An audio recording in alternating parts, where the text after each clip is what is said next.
Boa tarde. Hoje a gente vai falar sobre um problema que atinge milhões de brasileiros, a dor de cabeça. Um sintoma muito comum à maioria das pessoas. Segundo os especialistas, existem vários tipos da chamada cefaleia. Uma das mais intensas é a enxaqueca. Preste bem atenção a essa reportagem e depois a gente analisa o assunto com o neurologista Pedro Sampaio.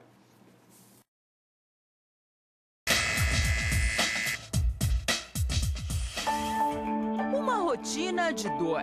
Desde os 9 anos de idade, Ione sofre de enxaqueca. Cheguei a bater a cabeça por causa dessa dor de cabeça. Bati a cabeça na parede? Na parede. A enxaqueca atinge 30 milhões de brasileiros. Segundo a Sociedade Brasileira de Cefaleia, 75% das vítimas são mulheres. Além da intensa dor, a enxaqueca causa um grande mal-estar, que pode durar dias e impedir que a pessoa trabalhe e mantenha a sua rotina diária. Quem nunca ouviu dizer que a mulher é de fases e, para ajudar, o corpo sofre diversas transformações no decorrer da vida. Tem a primeira menstruação, a gestação, a menopausa. E a enxaqueca se manifesta de forma diferente em cada um desses momentos. Então, será que podemos dizer que os hormônios são os grandes vilões da enxaqueca feminina? Já na primeira menstruação de Jéssica, a surpresa veio acompanhada também de uma forte enxaqueca. Fico o dia inteiro trancada no quarto, não fala comigo, não encosta em mim, não quero luz, não quero nada, o dia inteiro dormindo. É? Enjoo você chega a ter? Enjoo, tontura. Uma convivência nada fácil. Fica difícil raciocinar? Fica. E mesmo tomando remédio, não passa? Não, só ficando deitada, não consigo comer, beber, nada. Só deitada. Ela tem o tempo dela? Tem o tempo dela.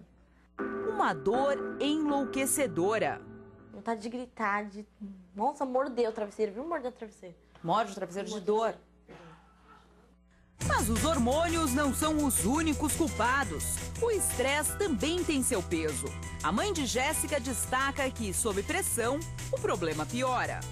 É aquela cobrança, né, de você ter que fazer algo que tem que dar certo, tem que sair, né, alguma coisa que você tem que fazer assim, que te cobre de você, aí você fica, né, com aquela constância no pensamento, uma série de coisas para fazer e no dia a dia acaba tendo mesmo. Quem tem enxaqueca não sofre apenas de dor de cabeça intensa. O mal muitas vezes vem acompanhado de outros sintomas.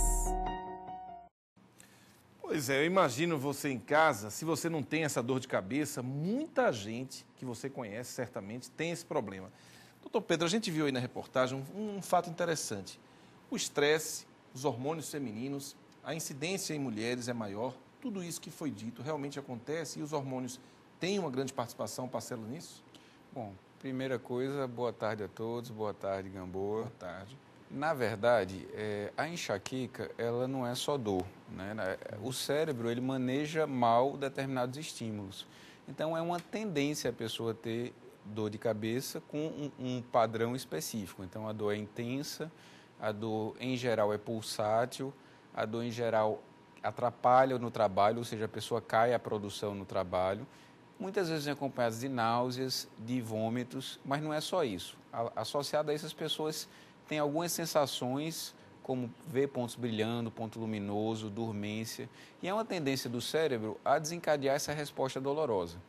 Então, essa predisposição, quando a pessoa tem determinados estímulos, que isso é muito individual de pessoa para pessoa, desencadeia esse processo da enxaqueca. Um dos mais frequentes é o estresse, né? Então, não é que o estresse cause, mas em pessoas que têm predisposição para ter esse problema, é como se fosse o gatilho, né? E não é só o estresse.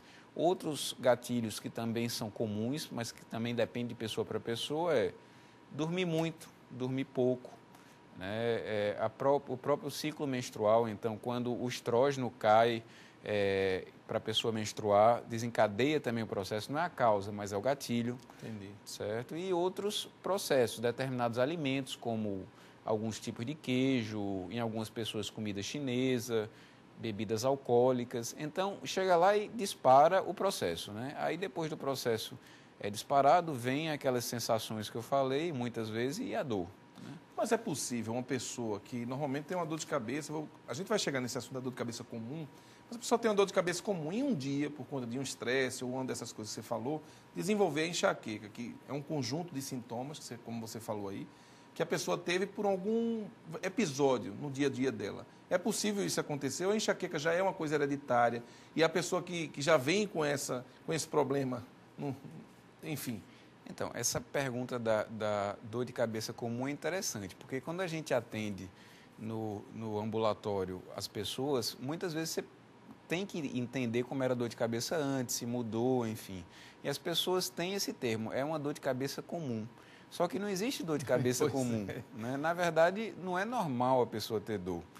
E, além da enxaqueca, que é a segunda mais frequente na dor de cabeça na população, tem uma outra que é bem frequente também, que chama cefaleia tipo tensional, que provavelmente é essa que as pessoas chamam de dor de cabeça comum, que é aquela dor menos intensa, em geral em peso, né, que não vem associadas com náuseas, com vômitos, mas que atrapalha também. Hoje em dia a gente sabe que no mundo, metade da repercussão na população pela dor de cabeça é por causa dessa cefaleia tipo tensional e metade por causa da enxaqueca. Né? Então, assim, para a pessoa dizer que tem enxaqueca, na verdade, que tem a doença enxaqueca, uma dor de cabeça não basta. Você tem que ter pelo menos 5 episódios. Né? Em que período? Na vida. Na vida. Então, se você lembra de dor de cabeças intensas que preenchem essas características na sua vida, você tem enxaqueca. Você pode nunca mais ter crise, mas você tem a doença enxaqueca. Né? Ou pode ser que você tenha uma crise a cada 10 anos, ou pode ser que você tenha uma crise 4 vezes por mês, 10 vezes por mês, isso depende da pessoa. Você falou aí na questão do estresse, eu também até mencionei. Existe como se livrar dele, doutor? Eu estou tentando descobrir também uma forma. Pois é, porque o estresse é uma palavra moderna, mas que há muito tempo existe e com a vida moderna ela foi vamos dizer assim, se espalhando pelo mundo. Hoje em dia a gente sofre cobranças na família, no trabalho e quer cada vez produzir melhor e mais. Mas isso causa um transtorno na nossa saúde. Há como equilibrar, pelo menos, isso? Vocês dão algum conselho? Na verdade, não tem como você se livrar dessas situações no mundo atual, mas você tem como lidar com essas situações de maneira diferente. Né? De maneira que isso não interfira na sua vida, não atrapalhe a sua vida, ou atrapalhe o mínimo possível. Né? Em relação, por exemplo, à dor de cabeça, a gente estava até conversando antes aqui que como o cérebro ele lida mal com esses estímulos, a melhor coisa que você tem que fazer para melhorar é ter uma vida saudável. Né? Então, dormir na hora certa, não pular a alimentação, tentar lidar da melhor forma possível com esses eventos estressantes na sua vida. Ou seja, para você lidar com esses eventos, você tem que ter horário de lazer, né? Você tem que ter um horário para você. Né? Tem algumas estratégias, se a pessoa tem um transtorno de ansiedade, que pode melhorar. Por exemplo, psicoterapia, às vezes dá uma ajudada de olhar aquele estresse de uma maneira diferente, ou lidar com aquele estresse de uma maneira diferente, né, se estiver atrapalhando a vida da pessoa. A enxaqueca tem cura ou não? Olha, para eu dizer que tem cura, significa eu falar para você que nunca mais vai ter um episódio de dor de cabeça na vida. Então, eu não posso te dizer que tem cura, porque a pessoa pode passar 30 anos sem ter um episódio de dor de cabeça e daqui a 30 anos ter. Mas tem controle, tem tratamento e tem controle. Na verdade, o tratamento da enxaqueca, ele tem várias fases. A primeira é você tentar identificar esses gatilhos, esses desencadeantes, que são individuais. Então, como é que a gente usa de estratégia? A pessoa procura o médico dá um diário de dor, que a pessoa vai anotar as características da dor, quando a dor ocorre e qual é o gatilho que ela acha que desencadeou aquilo. Se aquilo for repetitivo, então você pede para evitar aquela situação. Né? Depois de evitar o gatilho, vem o tratamento da dor, né? Que é com medicação para cortar a crise, para melhorar a dor naquele período. Mas é importante salientar que não é só o tratamento da dor que tem que ser feito. Quando a dor é frequente, e a gente considera frequente acima de 3 vezes por mês, já merece um acompanhamento médico no sentido de fazer um tratamento de prevenção. Esse tratamento de prevenção, ele tem como finalidade diminuir principalmente a frequência da dor. Mas não só a frequência, diminuir a intensidade, diminuir a repercussão da dor na vida da pessoa. Hoje em dia a gente sabe que a enxaqueca ela é uma doença progressiva, né? E que um fator de risco para ela ir aumentando da frequência é a própria frequência alta. Então, você ficar só tomando remédio para cortar a dor na hora, você está ajudando a dor a ir aumentando de frequência. Entendi. Agora, em relação, por exemplo, pressão alta, que é um outro problema. A gente sabe que um dos sinais, pelo menos os médicos dizem muito isso, é dor na nuca, dor atrás. Isso é um outro tipo de dor de cabeça, né? Aí já envolve uma outra questão. Olha, a pressão alta ela pode dar dor de cabeça, mas em algumas situações específicas. Não é tão comum quanto as pessoas acham que é. Então, assim, para ter dor de cabeça pela pressão alta, tem que ter uma condição que a gente chama de encefalopatia hipertensiva, ou seja, tem que ser uma pressão muito alta, ou ela subir muito rapidamente. Em geral, o que acontece é o contrário. A pessoa tem uma crise de dor de cabeça e a dor aumenta a pressão como uma reação do organismo. Por exemplo, se eu estiver andando aqui e eu levar uma topada e tiver uma dor e for medir minha pressão, provavelmente ela vai ter subido, né? Então, na verdade, é a consequência da dor, não a causa. É como se o organismo, e o organismo se prepara para aquela reação. Ele tem uma reação automática, né? De algum trauma que você sofre.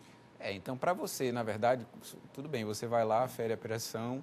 Se for necessário, estiver muito alto, você vai tratar na hora, mas não dá para dizer que a pessoa tem pressão alta porque está aferindo quando tem dor. Entendi. O ideal é que se meça a pressão quando a pessoa não tem dor, em repouso, em condições de tranquilidade. Quando você falou, é uma coisa interessante, você falou, olha, quando a pessoa tem pelo menos umas 3 vezes por mês dor de cabeça, já está na hora de procurar um especialista.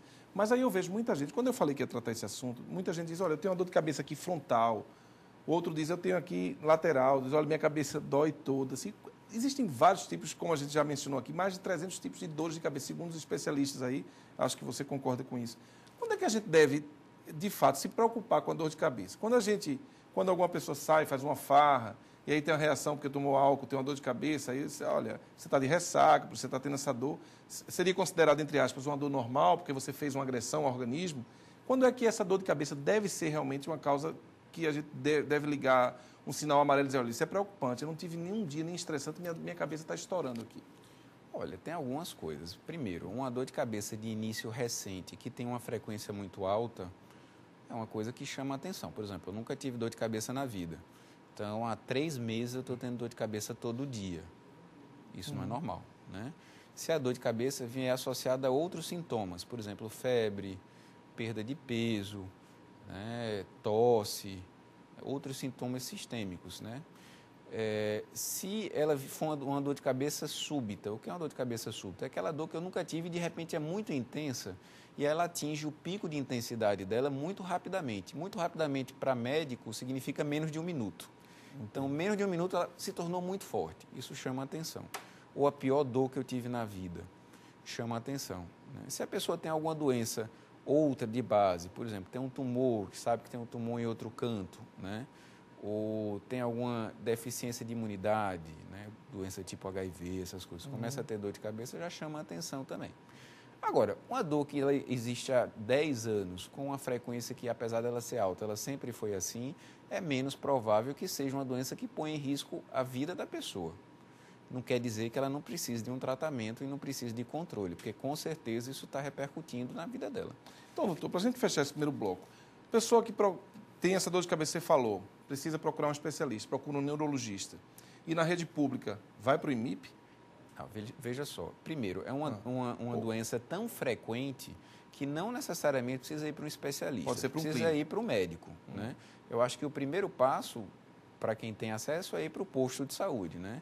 No posto de saúde se avalia e, se for necessário, encaminha para um especialista, que, em geral, é o neurologista que trata, né? Aí, onde é que tem ambulatório de neurologia?